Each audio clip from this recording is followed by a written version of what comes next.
নমস্কার বন্ধুরা, স্বাগত জানাই আমার এইচডি টেকনিক্যাল এডুকেশন চ্যানেলে।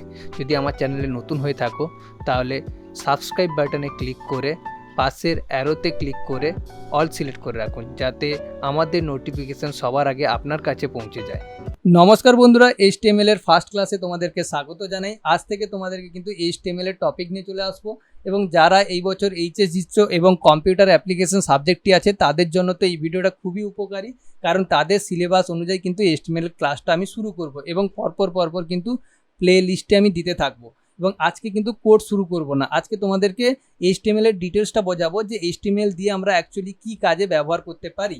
তো এইচটিএমএল হলো এক ধরনের ল্যাঙ্গুয়েজ যার পুরো নাম হচ্ছে হাইপার টেক্সট মার্কআপ ল্যাঙ্গুয়েজ, এবং স্ক্রিনের উপর তোমরা দেখতে পাচ্ছ এটা এক ধরনের ল্যাঙ্গুয়েজ যেটা ব্যবহার করে আমরা কিন্তু ওয়েবসাইটের ওয়েব পেজ তৈরি করতে পারি বা ডিজাইন করতে পারি। এটাই হচ্ছে এইচটিএমএল এর কাজ। তো এইচটিএমএল এর কাজ কি সেটা তোমাদেরকে এইচএস এর বইটাকে আমি ফলো করব, এইচএস এর বইকে ফলো করেই তোমাদেরকে ক্লাসটা দেবো। এবং আজকে কিন্তু আমি কোনো প্র্যাকটিক্যাল ক্লাস নিয়ে আসবো না, এরপর থেকে কিন্তু প্র্যাকটিক্যাল ক্লাস নিয়ে আসবো। আজকের ক্লাসটা তোমরা বুঝে নাও যে এইচটিএমএল ব্যাপারটা কি, বা ট্যাগগুলোর সম্বন্ধে একটু জেনে নাও। মানে এইচটিএমএল করতে গেলে কিছু ট্যাগের প্রয়োজন হয়, সেই ট্যাগগুলো ব্যবহার করেই কিন্তু এইচটিএমএল এর আমরা কোড তৈরি করব। আজকে শুধুমাত্র ট্যাগগুলো তোমাদেরকে বুঝিয়ে দিব যে ট্যাগ জিনিসটা কি, বা ট্যাগটা কি কাজে লাগে, কিভাবে ব্যবহার হয়, এটাই তোমাদেরকে আজকে দেখাবো। তো প্রথমে টেক্সট বইটা ওপেন করি। টেক্সট বইটা আমি স্ক্যান করে রেখেছি। ওকে, তো এই বইটার সঙ্গে অনেকেই পরিচিত আছে, যারা এইচএস দিচ্ছ বিশেষ করে তারা প্রত্যেকেই এই বইয়ের সঙ্গে পরিচয় হয়ে গেছে অলরেডি। তো এখানে দেখতে পাচ্ছ প্রথমেই লেখা আছে এইচটিএমএল বা হাইপার টেক্সট মার্কআপ ল্যাঙ্গুয়েজ নামক ভাষা ব্যবহার করে ওয়েব পেজ তৈরি করা হয়, যেটা আমি তোমাদেরকে প্রথমেই বলেছিলাম। এবং সুইজারল্যান্ডের টিম বার্নার্লি 1989 সালে এটি প্রথম তৈরি করেছিল। ওকে, এটা এইটুকু থাকলেই হবে, আর কিছু লাগবে না এখান থেকে। বাস, এরপরে এইচটিএমএল এর ট্যাগের সম্বন্ধে একটু বুঝে নিই। যে ট্যাগগুলো ব্যবহার করেই কিন্তু আমি এইচটিএমএল এর কোডগুলো তৈরি করব। পরের ক্লাসটা কিন্তু আরও ইম্পর্টেন্ট হবে, কারণ পরের ক্লাস থেকে আমি প্র্যাকটিক্যালটা করাবো। তবে আজকের ক্লাসটি ইম্পর্টেন্ট নয় বললে হবে না, কারণ আজকের ক্লাসটি না দেখলে তোমরা পরের ক্লাসে কিছু বুঝতে পারবে না। ওকে, যেন 1, 2, 3 করে আমি ক্লাসের পরপর প্লে লিস্টে দিয়ে দেবো, প্রথম থেকে দেখা শুরু করবে। ওকে, তো আজকে তোমাদেরকে ট্যাগটা বলে দিই। ট্যাগটা কি, দেখো ট্যাগ কিছু নাম দেওয়া আছে। ওকে, তোমাকে ওয়ার্ডে কয়েকটা লিখে দিই ট্যাগ কেমন ধরনের। ধরো সাপোজ এইখানে আমি লিখলাম HTML, এর আগে আমি এর পরে আমি দিয়ে দিলাম গ্রেটার দেন, এবং তার আগে দিয়ে দিলাম লেস দেন। এর ফলে একটা ট্যাগ তৈরি হয়ে গেল। এরকম বিভিন্ন ধরনের ট্যাগ আছে। এই ট্যাগগুলো ব্যবহার করেই কিন্তু HTML শুরু হয়, এবং এটা বিভিন্ন ক্ষেত্রে ব্যবহার হয়। যেমন HTML ট্যাগ কোনো ডকুমেন্ট শুরুর ক্ষেত্রে ব্যবহার করা হয়। HTML নামে নিজের নামেও একটা ট্যাগ আছে, যেটা হচ্ছে এই less than HTML greater than. Okay, এবং এই ট্যাগের কিন্তু একটা শেষ ট্যাগ আছে, মানে শুরু করতে হলে আবার ডকুমেন্টসকে শেষ করতে হলে আবার লেস দেন দেবো, ব্যাকস্ল্যাশ, আবার HTML দেবো। HTML দিলে কি হয়, এটা শেষ হলো। এটা হচ্ছে ট্যাগ। ক্লিয়ার হয়েছে? ট্যাগের সম্বন্ধে আশা করছি বুঝতে পেরেছো তোমরা। এইরকম ধরনের ট্যাগগুলো কিন্তু ব্যবহার করে আমরা কোড তৈরি করব। ওকে, এরকম কতগুলো ট্যাগ আছে দেখে নিই। দেখো, তোমাদের এইচএস এর বইতে যে ট্যাগগুলো আছে সেগুলো নিয়ে কিন্তু আলোচনা করব প্র্যাকটিক্যাল ক্লাসেও। তারপরে কি আছে, HTML ট্যাগ আছে, তারপরে হেড ট্যাগ আছে, হেড ট্যাগের কাজ আছে, বিভিন্ন ধরনের কাজ আছে। তারপরে টাইটেল ট্যাগের কাজ আছে, বডি ট্যাগের কাজ আছে। আমরা কোনো লেখাকে নর্মালি ওয়ার্ডে বোল্ড করি কিভাবে, একটা এক্সাম্পল তোমাদেরকে দেখিয়ে দিই। সাপোজ এটাকে আমি বোল্ড করতে চাইছি, তাহলে এটাকে সিলেক্ট করে, অলরেডি বোল্ড করা আছে, দেখো এটা আনবোল্ড করে দিলাম। ওকে, এটাকে যখন সিলেক্ট করে আমি বিতে প্রেস করছি মাইক্রোসফট ওয়ার্ডে, সেটা কিন্তু বোল্ড হয়ে যায়। এটা আমি HTML এর মাধ্যমে কিভাবে করব, তখন আমাকে কোড ব্যবহার করতে হবে। যে কোডটা হচ্ছে এই ধরো বি, দেখতে পাচ্ছ, এবং যেটার বি কিন্তু আছে, এবং মাঝখানে যে টেক্সটটা লিখবো সেটাকেই বোল্ড করবে, আবার বিটাকে শেষ করবে। এটা জাস্ট একটা এক্সাম্পল তোমাদেরকে বলে দিলাম প্র্যাকটিক্যালে। দেখো লেখাকে বোল্ড করা যায়। এইভাবে কিন্তু বিভিন্ন ধরনের ট্যাগ আছে। ওকে, এই ট্যাগগুলো আমরা প্র্যাকটিক্যাল ক্লাসে ধীরে ধীরে জানতে পারবো। এরপরে চলে আসি, যেটা তোমাদের কোশ্চেন আসতে পারে। যেহেতু আমি এইচএস এর সিলেবাস দেখে পড়াচ্ছি, তো আমি চাইছি যে তোমাদের পরীক্ষায় যাতে হেল্প হয়, তার জন্য থিওরিটাও তোমাদেরকে ভালো করে বুঝিয়ে দিচ্ছি। ওকে, নাহলে তো আমি যদি শুধুমাত্র HTML এর ক্লাস করতাম, একদম ডাইরেক্ট প্র্যাকটিক্যালি চলে যেতাম। ওকে, কেননা থিওরিটাও ইম্পর্টেন্ট, কেননা থিওরিটা আগে তোমাকে জানতে তো হবে। HTML এর এখানে কি আছে, কন্টেনার এলিমেন্ট। কন্টেনার এলিমেন্ট কি, এই দেখো কন্টেনার এলিমেন্ট তোমাদেরকে একটা আমি এক্সাম্পল হিসেবে বলে দিই। এইখানে দেখো, এগুলো হচ্ছে এলিমেন্ট, মানে ট্যাগগুলোকেও এলিমেন্ট বলতে পারো। ওকে, এর মাঝখানে একটা কিছু থাকবে, মানে হেড আছে, HTML আছে, HTML শুরু শেষের মাঝখানে কিছু একটা টেক্সট লিখলাম। ধরো সাপোজ লিখলাম সুমন কম্পিউটার। তার মানে এখানে যে সুমন কম্পিউটারটা লিখলাম, এটা হচ্ছে কন্টেন্ট, তাই না?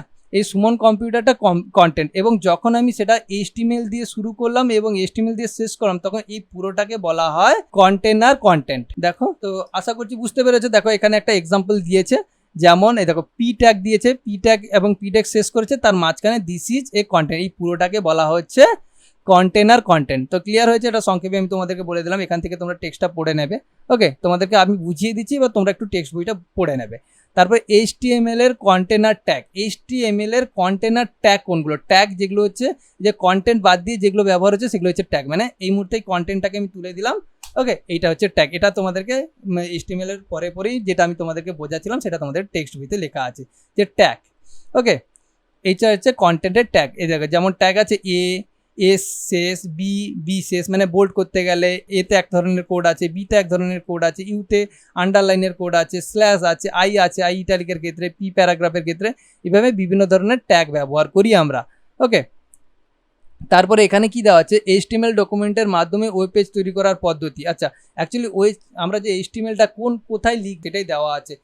HTMLটা ব্যবহার করতে হলে আমাদের তো একটা প্ল্যাটফর্ম লাগবে, সেই প্ল্যাটফর্মটা আমাদের দেবে নোটপ্যাড। ওকে, সেই নোটপ্যাড কোত্থেকে পাবো? সেই নোটপ্যাডটা এখানে দেওয়া আছে, স্টার্ট, প্রোগ্রামস, অ্যাসেসারিজ। প্রথম স্টার্টে ক্লিক করতে হবে, তারপরে প্রোগ্রামস, তারপরে অ্যাসেসারিজ এবং তারপর নোটপ্যাড।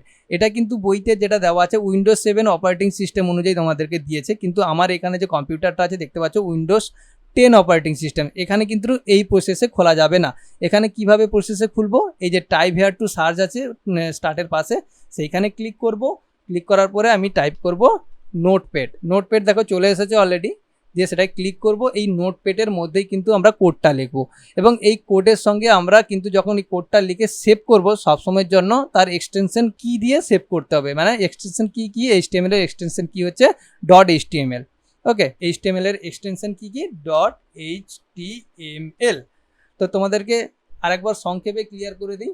সাপোজ এখানে দেখতে পাচ্ছ নোটপ্যাড আমি ওপেন করেছি। নোটপ্যাড ওপেন করার পরে এখানে আমি কোডটা লিখবো। একটা সিম্পল কোড আমি তোমাদেরকে লিখে দেখাবো আজকে। একটা সিম্পল কোড তোমাদেরকে দেখিয়ে দিই। সাপোজ HTML এর ভেতরে এটাকে একটু বড় করে দিই যাতে তোমরা দেখতে পারো ক্লিয়ারলি। ফন্টে গিয়ে আমি একটু বোল্ড করে এটাকে সাইজটাকে বড় করে দিলাম। ওকে, এখানে একটা ট্যাগ লিখবো। প্রথমে আমি কি লিখবো? HTML ট্যাগ, HTML ট্যাগ শুরু করলাম। এটাকে আরেকটু বড় করি। ওকে, এবং শুরু করার পরে আমি এটাকে শেষ করলাম HTML। ওকে, শেষ করলাম। এর মাঝখানে আমি কিছু একটা লিখবো। এর মাঝখানে আমি টাইটেল দেবো। টাইটেলের একটা ট্যাগ দেবো। টাইটেলের ট্যাগ দিলাম এবং টাইটেলের ট্যাগটা শেষ করলাম। ওকে, টাইটেলের ট্যাগ শেষ শুরু করলাম। এরপরে আমি এখানে একটা কন্টেন্ট দেবো। ধরো সাপোজ কন্টেন্ট দিলাম মাই ফার্স্ট পেজ। ওকে, এই যে লিখলাম। এরপরে দেখো এটাকে আমি সেভ করব কিভাবে? না, ফাইলে যাব। ফাইলে গিয়ে এখানে সেভ অপশন আছে, সেভে ক্লিক করব। সেভে ক্লিক করার পরে একটা অ্যাড্রেস চেক করে নেব যেখান থেকে আমার বারবার দেখতে সুবিধা হবে। আমি ডেস্কটপটাকে সিলেক্ট করে নিলাম। ওকে, এইখানে আমি যে নামটা দেব যে কোনো একটা নাম দিতেই পারো। ধরো আমি দিলাম সুমন .html। এইটা দিতে হবে, মানে .html দিয়ে মাস্ট বি সেভ করতে হবে, নাহলে কিন্তু প্রোগ্রাম রান করবে না। ওকে, .html এটাই তার এক্সটেনশন কোড, এবং সেভ করে দেবো। সেভ করে দেওয়ার পরে এবার চলে যাব আমি ডেস্কটপে। এগুলোকে ক্লোজ করে দেখো, ডেস্কটপে দেখতে পাচ্ছ সুমন নামে একটা ব্রাউজারও ওপেন হয়ে গেছে। এইখানে আমি যখন ডবল ক্লিক করব এটাকে ওপেন করব, ওকে করে দেবো। ওকে করে দেওয়ার পরে দেখো এই যে ওয়েবসাইটটা খুলেছে। দেখো এখানে প্রথমেই দেখো টাইটেল লেখা আছে মাই ফার্স্ট পেজ। তাহলে এটা কিন্তু আমি HTML এর কোড দিয়ে তৈরি করলাম। ওকে, তো তোমরা ক্লিয়ারলি বুঝতে পেরেছো। তো আশা করছি তোমরা কিন্তু HTML কোডটার সম্বন্ধে বুঝে গেছো, বা ট্যাগটা কিভাবে ব্যবহার হয় এটা বুঝে গেছো। তো পরের ক্লাস থেকে আমি প্র্যাকটিক্যাল শুরু করব। তো থিওরিটা আশা করছি তোমাদের ক্লিয়ার হয়ে গেছে। তো পরের ক্লাস থেকে আমি প্র্যাকটিক্যাল শুরু করছি। তো আবার দেখা হচ্ছে HTML এর সেকেন্ড ক্লাসে। তো যারা নতুন এসেছো তোমরা যদি সাবস্ক্রাইব না করে থাকো অবশ্যই সাবস্ক্রাইব করে নাও, এবং যারা HS দেবে তারা অবশ্যই চ্যানেলটিকে সাবস্ক্রাইব করে রাখো, কারণ আমি তোমাদের টেক্সট বইকে ফলো করে কিন্তু অনেক ধরনের ভিডিও নিয়ে আসবো যেটা তোমাদের পরীক্ষার ক্ষেত্রে অনেক ইম্পর্টেন্স হবে। তো অসংখ্য ধন্যবাদ। দেখা হচ্ছে আবার HTML এর সেকেন্ড ক্লাসে।